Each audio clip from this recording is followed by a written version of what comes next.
today, what are we talking about, Kinsey? Yeah, we're going to talk about working with designers. Mm-hmm. So we've had a lot of conversations with contractors and even on the design side of just how that relationship with a contractor, designer, interior designer, design build firm, there's lots of different, I guess designer could be grouped in a lot of things, which maybe you can break that down when we dive into it. But just how tricky that relationship can be sometimes, and maybe just setting it up for success. How do we be equipped, or how are we equipped to work with designers well? And so it'd just be cool to get some of your take on that. What do you define as the designer contractor relationship, and kind of maybe break that down? I would like to start with my own experiences working with designers, and I've had some amazing experiences and some not so amazing experiences. And I think one of the things I learned, having done several $1 million of work for designers, is that you start learning about the role the designer plays in the project, and really what my role is in the project as well as a contractor. And I think that's a big misunderstanding sometimes, because as a contractor, so many times we're working for the customer directly. Sure. And so we feel a lot of ownership in that relationship. I want to make my customer happy. Sure. And at the end of the day, your work has a large part of whether they're going to be happy or not. Yeah, that's a good point. And the designer also has a shared role in that, and they're also taking pride in what they've designed that they're having you build. For sure. And there's a bit of ownership they take over it. And I think that's a big adjustment for us sometimes as builders, remodeling contractors, or trades, when you're working for a designer, to recognize this is not my job in a certain aspect of it. So they're going to tell me what to do here, more or less, and I'm going to do it, even though I might not want to do that myself. Yeah. So how did you tee that up on the front end of like ensuring that ownership, that clear ownership was defined up front? I think a lot of it came down to some trial and error for me initially. The first time I worked for a designer, I hadn't, obviously, this is the first time. So not having any guidance or any podcasts I was listening to at the time. I think the thought going through my head, this is just like any other customer. They're the one telling me what the job should entail.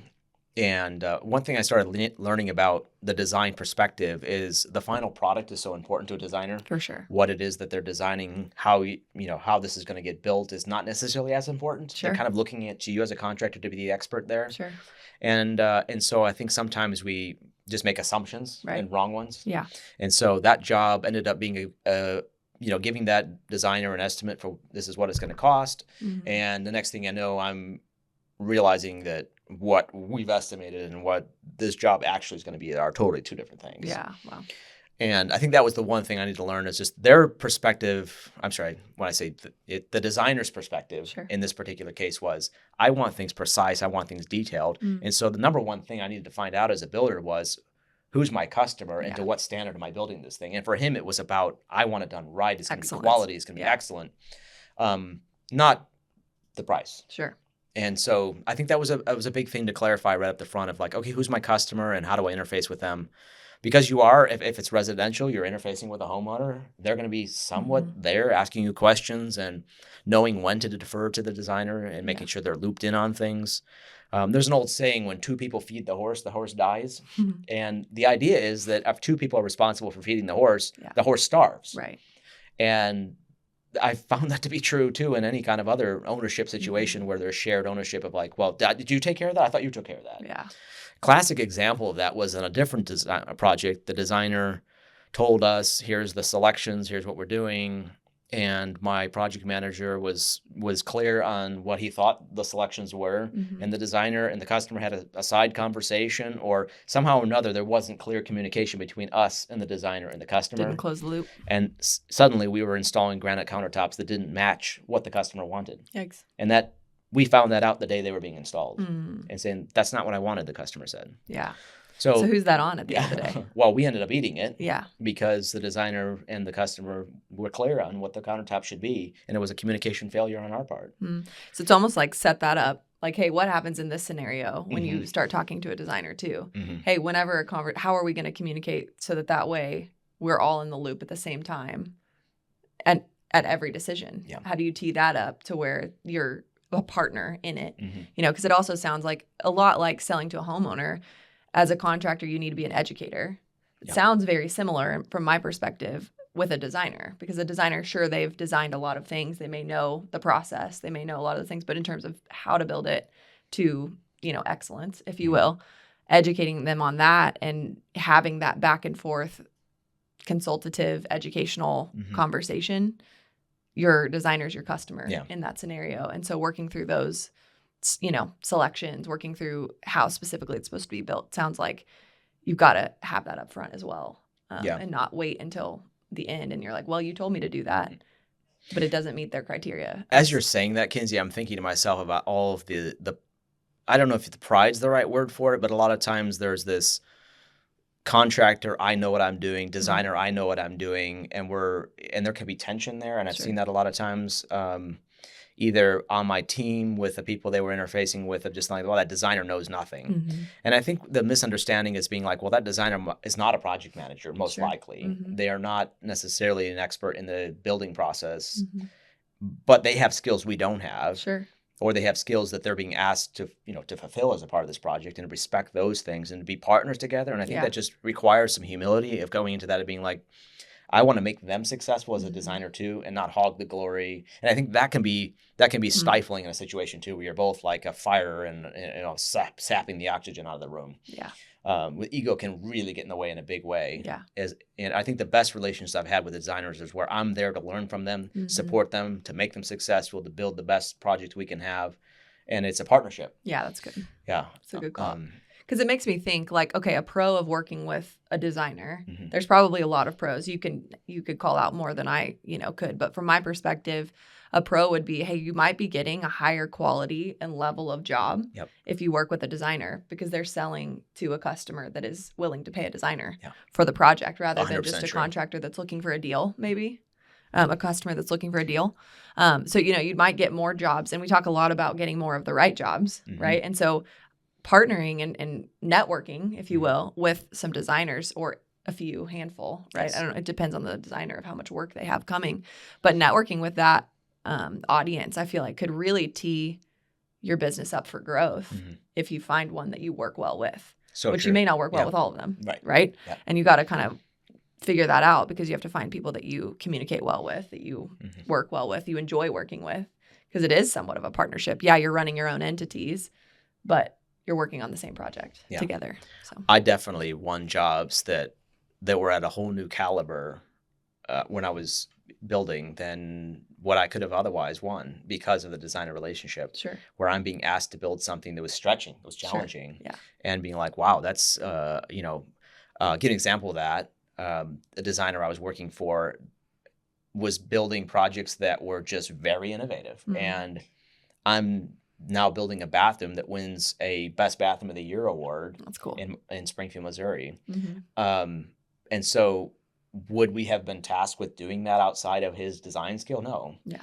But suddenly he's building this really awesome bathroom, and we're part of that. Yeah, that's cool. And he's teeing up more jobs. We're off to the next one, and so it was a beautiful pairing. Yeah, well, it's fun because I've met with that designer that you're talking about too, and how highly he speaks of you. And it sounds like that partnership, like vice versa. You know what I mean? And not to say there weren't things. There's probably butting heads along the way of like getting things we did done. Get along well together. Yeah, but you guys worked really, really well together. Yeah. So how did you get there? How did you?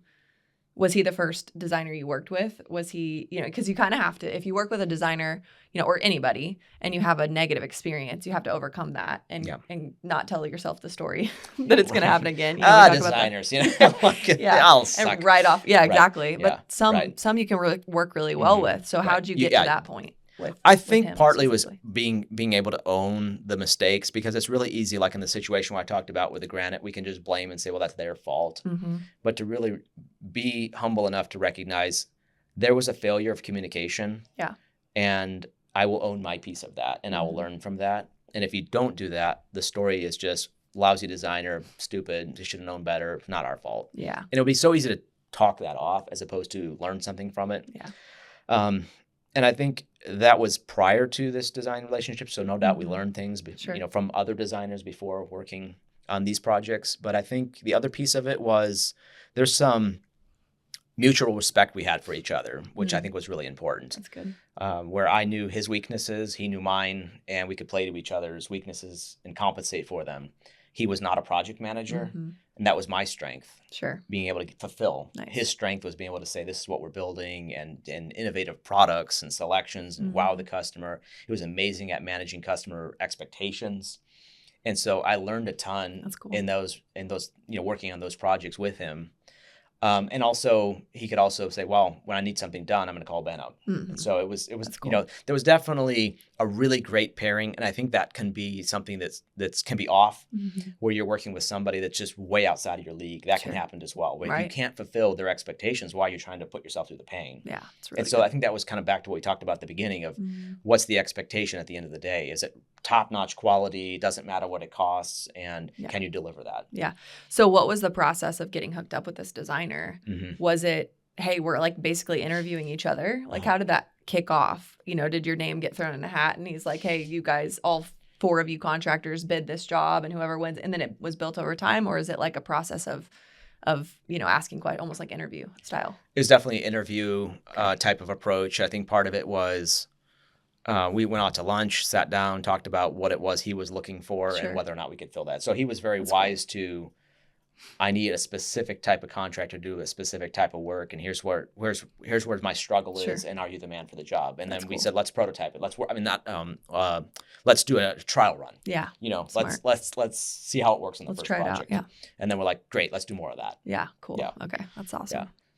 What are the cons of working with a designer, or some that you hear, or some that you faced? I think definitely understanding their role in a project. The communication, I think, is the number one thing. That if the designer says, I'm going to do the communication with the customer, I will pass that on to them. You pretty much just have to take a note of all those side conversations, because it's so easy for somebody to forget something, not have a conversation. The process of building there's a lot to it, right? So there's a much. lot going on. So much. Even if you're not changing things. Right. Yeah. Right. And then you're changing stuff. Yeah. Right. I mean, it's, I thought, that whole, I thought, you said, whatever, that can be so problematic. That can be a huge con, because then you're saying, I want to talk directly to the person that makes the decisions, and you have to know who signs your checks. Yeah. Who's your customer at the end of the day. Good. And the person that's paying for the job can really make it challenging for both the designer and the builder if you're not making them happy. Yeah. And so there's a partnership to make that person happy. And I think that can be a real con of just like this isolation, poor communication. It's almost like you want to sit down with that person routinely and say, okay, here's what we're at with, here's what we're thinking to do. Yeah. And the better, the more the communication, the better, the merrier, right? That's good. We were having a conversation with a contractor earlier. Yes. Can you share his perspective on like just an issue that came up, how to navigate it with the customer designer kind of Well, scenario? And I think this is something that happens quite frequently, where the designer is, in this particular situation, the designer is presenting the bid to the customer. Yeah. The contractor is fulfilling an aspect of the work. Yeah. And there's a misunderstanding in all of that about what the scope of work is. Sure. And so where's the ownership of the contractor has in all of that. So he was very detailed with his paperwork. So I think he was able to say, well, this is what I'm bidding out, and they could talk that through and recognize, yes, you do own that aspect of the job, Mr. Designer. Yeah. And I'm going to, at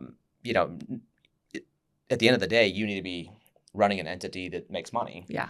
And you have to do it ethically, and you have to do it in such a way where you're making people happy, but not at a loss. Right. Which I think puts a huge emphasis. Obviously, we talk a lot about on understanding the scope before you bid a project. Sending out estimates that are detailed, having, contracts written so that way you know what to do whenever ambiguity comes up, essentially, or change orders, things like that.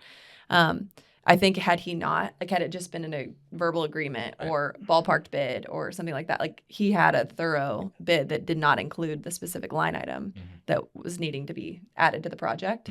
But without that, as a contractor, you're kind of left like, who's it on? It'd be very easy for the designer to be like, well, sorry, contractor, you didn't include that in the bid if you don't go that extra mile. So I think in terms of detail on the bid itself. And so teeing that up early on in the process, understanding the scope together, and then that way you can be in the loop on when changes need to happen. That's really on good. The same page, I think is really, really important. One of the sort of side aspects of that is that designers like to modify things during the process, because as things are being built, their minds are going towards, well, how can we improve this? How can we make the experience even better for their customer? Sure. And so being fluid with that, That's and not in recognizing, okay, I'm here to serve, I'm here to make this better, and not because you can be very reactive. I know a lot of times people on my team would be like, oh my goodness, here we go again. We're changing things again. Yeah. Instead of being like, you know what, that is part of our job is to make this project a success, even if we take the scenic route. Yeah. And we took scenic routes many times. And it's not my job anymore. Right. Essentially, is my job is to support my contract. And I'm a contractor supporting my designer to make him successful in this project. And there's ownership that he has is making the customer happy, and I'm going to do my part to the best of my abilities. Yeah. And I think that's really when you get to a place of peace and all of that as well, is when you free that designer up to own an aspect of it as well. He feels the weight of his decisions or her decisions in that job, and you can say, okay, I'm going to do this part, you do that part. Yeah. And it's very clear up front, and you probably have some sort of agreement to that effect. Yeah, feel like, okay, this is my bit. This is what I'm doing. Yeah, because it's his name or her name, the designer's name on the project, not yours as the contractor. Yeah. If you're working. And to be like the glory and the awards. And I was having this conversation with one of the members of our team here about like there's like this levels of glory on a project. Yeah. And if you're the laborer moving 2x4s, the satisfaction you have in a project of what you contributed to is a lot smaller than if you were the architect or the designer. And I think that's the way it should be. Yeah, it's good. But nonetheless, to be okay with that and being like, okay, as there's a graduating level of being the carpenter to, one of the engineers and so on and so forth, like you can have an aspect of the job that you're responsible for. But I think designers also very grateful when you stay in your lane. Yeah, that's good. How do you ensure that you make money as a contractor on a job when you're working with a designer? Oh, wow. What a loaded question. Sorry, we didn't talk about that one before. Well, I one of the things that really helped me was understanding their billing model as a designer. And so if you're working directly with a customer and the designer is just providing you with a design and saying, this is the thing we're building, we're not making any changes, it's a lot simpler. But when it's a little bit more of a, well, we're remodeling something and the final result is about this and things are going to change along the way. Wow. I mean, you pretty much have to do a kind of a cost plus type of model, right? Where you're just saying, well, things are going to cost what they're going to cost. We're going to bill out routinely as work gets done. And that's the only way you can't lose money in those situations. Otherwise, as changes happen, it's dizzying to keep up with. And that's the situation I found myself in a couple of times on some of these bigger, long-running jobs is the budgets can get out of hand. You can't work under fixed bids in those conditions. So I think that was one aspect of it. Yeah. If the scope is not clear, no matter what it is, whoever you're working for, there's a huge chance of losing money. Yeah, huge risk. Somebody's losing money. Right. Yeah. Yeah. Most likely you. Right. Yes. Because the designer's not going to lose money. I mean, if you're a painter and you bid out 10,000 square feet and you end up doing 15, I mean, well, who pays for the other 5,000 square feet? What level does a contractor need to know, I guess, or be on the same page with a designer? Like if the designer's paying you, right? Like how in sync do you need to be in terms of billing or knowing when they're charging so that way you'll get paid on a job? Like, you know what I mean? Like how does that relationship, do you have to talk about that up front, or is it just, hey, the designer's going to pay you and whatever your contract says is going to happen? Yeah. So I think it comes back to who's the customer, who's signing the checks. Are you sending that bid directly to the homeowner or the building owner, whoever it is? Are they paying the bill, or is the designer, are they an intermediary where they're managing all of that and then they're paying you? Yeah. And I think you just manage the billing process like you do for any other project. It's just a routine, I'm going to invoice out every 2 weeks for the work as it progresses. Yep. And that way, if something goes sideways and you're not getting paid, it's like, well, this isn't working. Yeah. Let's address what's wrong. Sure. Well, and you could be having that conversation in terms of like, hey, teeing up, here's how I charge as a contractor in that interview type meeting up front before maybe you even say yes to bidding the job. Like there's a qualifying step with designers. Good point. To where that's where you can kind of be like, you can say, hey, here's what I'm great at. Here's your role. What ownership's here? You're really teeing up the relationship for success there. This is sort of like a side conversation. I had this conversation with a craftsman, let's call him, over the weekend, and I was asking him what he's good at, and he was like, everything. Yeah. And it's an interesting thing when you serve designers a lot. It's be cautious with that approach when they're like, what can you do for me? And you say, whatever you need done. That's one area too, when you speak to the billing, where I've lost money on projects where we were not necessarily, we could get it done eventually. Yeah. But it wasn't our wheelhouse. And so the designer's asking us to take on things that we just didn't do every day. Sure. And there's a cost to me to do that. One example of that was this fireplace mantle where we were taking this, old stone fireplace and building a mantle that we just wanted to look like it grew there. It was just this, walnut, beautiful piece of work that we're working on. And, there's just days and days of a craftsman working on this to get it right. Yeah. Whereas my expectation of what a mantle was before walking into that was, I would put together something was $1,000, whatever. Yeah, you're like, we built lots of mantles before. Right. How hard could it be? So there was a misunderstanding up front. How hard could it be? That's good. Yeah. Yeah. So it was like, okay, what is it that you want? Can we really make you happy? And maybe we're not even the person for that specific aspect of the job. I think that's something that really, to be able to say no to some aspects of it is sometimes really important. And we learn to do that.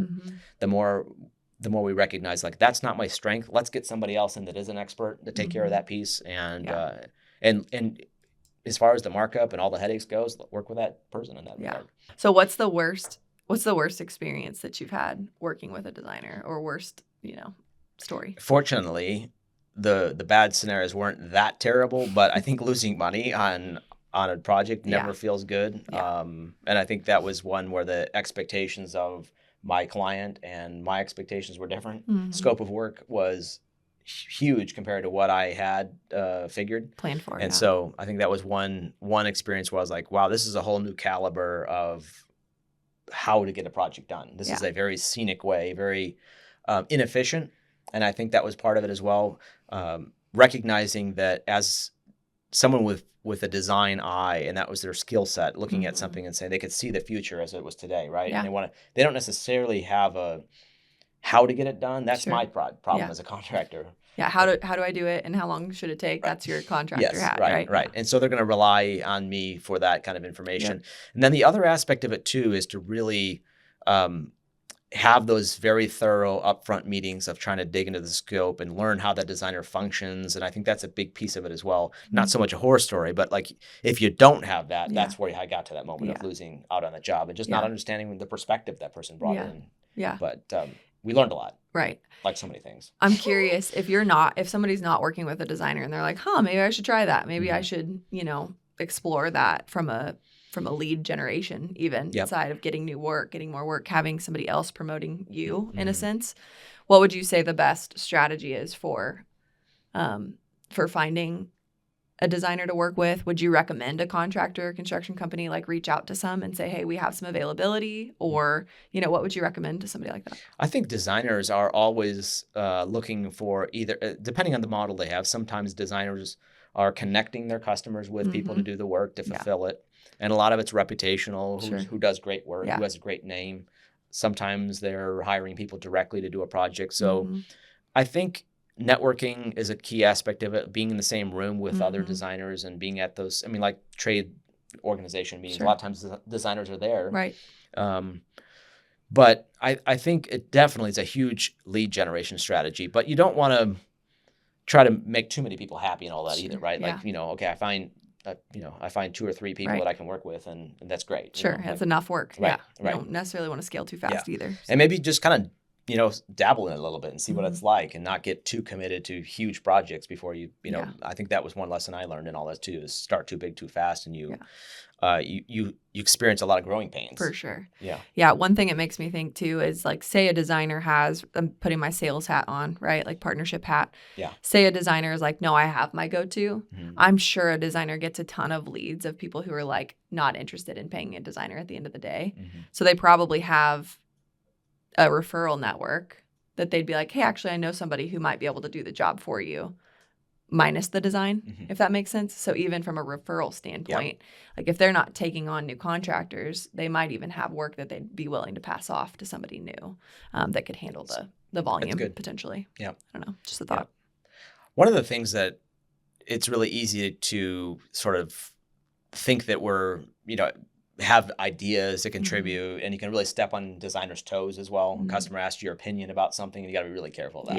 Yeah. What do you think? Yeah, because you're on the job maybe more than the designer. Oh, 100%. Right? Yeah, right. What would you do to your house? Well, this is not your house. Yeah. And so therefore to be very cautious and make sure you're deferring to the designer, and just being like, well, we're here to make this successful. Let's get the designer in the conversation, because there's no faster way to destroy the reputation Good you point. have with that designer than to be stepping on their toes Yeah. and suggesting things out of turn. Yeah. Well, it's like talking bad behind their back, essentially. Well, it's That's how like it them gets turned. telling you how to build something, Right. you know. Yeah, it doesn't feel good. And Don't maybe like it. maybe worse, because in some contexts they might know something about building something as much as you know about designing, but they're the one more or less bringing you into this conversation half the time. That's a good call out. So anytime a customer's asking you something, Yeah. defer to the designer. Yeah. That's a good. I think there's also an element of, even when that designer, I've had one relationship where the designer was pretty weak and there wasn't a lot of respect, mutual respect between us. I think the designer we felt was not necessarily qualified to take on. They were kind of new, figuring stuff out. Sure. But still, still need to be respectful in that situation and realize this is their job. This is their job to learn on. Yeah. This is my job to support them. Yeah. And to be gently and coming alongside to them and saying, hey, we discovered this. What are your thoughts? And kind of still being political about it, just being like, being gentle and not calling them out like, oh, what a stupid thing to do. Yeah. And for sure not in front of their customer. Oh my goodness. Right? Yeah. We've heard a few stories like that. Yeah. Yeah. So I told them what more than they were. Yeah. Not a good plan. Not a good plan. If you're trying to build a reputation. Well, you can build a reputation, just not a very good one. Yeah, good point. Or a reputation will always be built. Yes, right. That's good. Yeah. I think it was my grandfather. Somebody asked him, as an architect, can you send over your referrals or your references? And he said, well, the good ones are the bad ones. Yeah, good point. Everybody has them. Exactly. You're always going to find, not everybody's going to be happy all the time. Yeah. Yeah. All right, key takeaways. Yeah. Break them down for us. If you're working with a designer, what should you be aware of and prepared for? I think making sure there's very thorough communication, can't be stressed enough. Knowing your roles, making sure that there's this teamwork towards the final goal, realizing that, okay, even if it's a little clunky, it's not the way I'm going to do it. I'm going to be flexible here, but at the same time, calling things out and making sure you're not throwing your designer under the bus. And then recognizing too, like, this is a huge opportunity for you as a builder, That's good. as a remodeler, as a contractor, as a tradesman. If you're working with a designer, it's like, you get the chance to show off how good you are. Yeah. So don't mess it up, and I think there's an element of amazing pairing. I mean, the relationships I had working with designers, even though there were some that I would do differently. Sure. At the end, it was an amazing opportunity, and it's like you find a sweet spot, you learn how to work with somebody, and I think that's the thing too. It's a learning process, right? Sure. Like anything new, you work with somebody, and I think that's the thing too, of just being patient with that process and going into it with an open mind of saying, okay, I want to learn how this works. Yeah. And it can just be beautiful. Yeah. Absolutely beautiful. Yeah. It's interesting when we're talking about this. I'm also thinking, like, if trade contractors are listening to this, they may or may not be working directly with a designer. Yes. But I think a lot of the same principles apply to the GC or the contractor on the job. That's a good point. Communicating with them, never throwing the contractor under the bus. You know what I mean? Like the bus thing, like things like that. So important I think these principles are relatable to whether you're a trade or a contractor that's working for a designer. So I love it. Just a call really out. Great point. Cool. Okay, we'd love to hear from you guys. Experiences. What's it like working for a designer? Positive, negative. What are we missing? Yeah. Always appreciate the feedback. Yeah. Comment, like it, share it. Thanks. See ya.